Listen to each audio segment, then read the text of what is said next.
All right, so question 16, it says a graph is shown, and it says which situation is represented by the graph, and they give us 4 different choices. So first I'm just going to take a look at our graph here. We've got cost per hour. That's what this graph is about. We've got time in hours on the x-axis and cost in dollars on the y-axis. And if you'll notice in the choices, it talks about it costs $2 per hour to rent a bike for 10 hours. It costs $60 to rent a boat. Now, they don't tell us what they're talking about here. A bike, a boat, ice skate, snowboard. So, I mean, any of these could apply. But what we're really looking at is the rate. Is it $2 per hour for 10 hours? Is it $60 for 8 hours? Is it $5 per hour? Or is it $40 to rent the snowboard? So what I'm going to do is I'm going to look at the rate that it costs to rent, whatever it is they're renting here. And slope, if your rate of change, is the same thing as slope. So what I'm going to do is I'm going to find 2 points on my graph, and I'm going to find the slope of those 2 points. So this point is always easy to use, right here. That's 0.00. Right? If I rent for 0 hours, it costs me $0. That's what that point represents.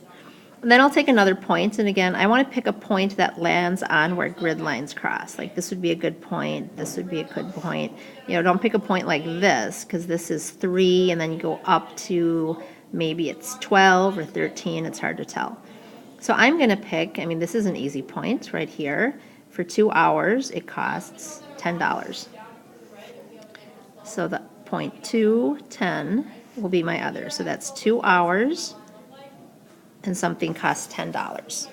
Okay, so I'm going to take my 2 points. So I'll just rewrite those here. I'm taking the point 0, 0, and I'm taking the point 2, 10.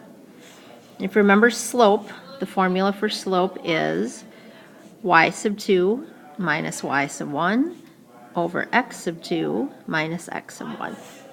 So I'm going to label this as 0.1. So this is my x1 and my y1. And this is 0.2, this is my x2, and this is my y2.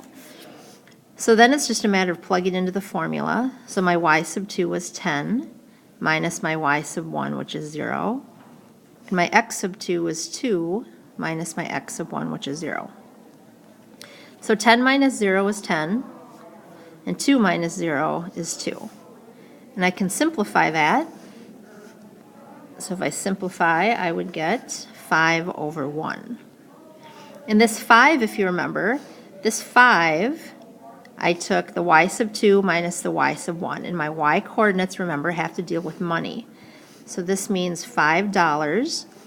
And then my x coordinates, how I got the 2 on the bottom, my x coordinates have to do with hours. So this would be hours. So whatever we're renting here is $5 every hour. So if I look up here,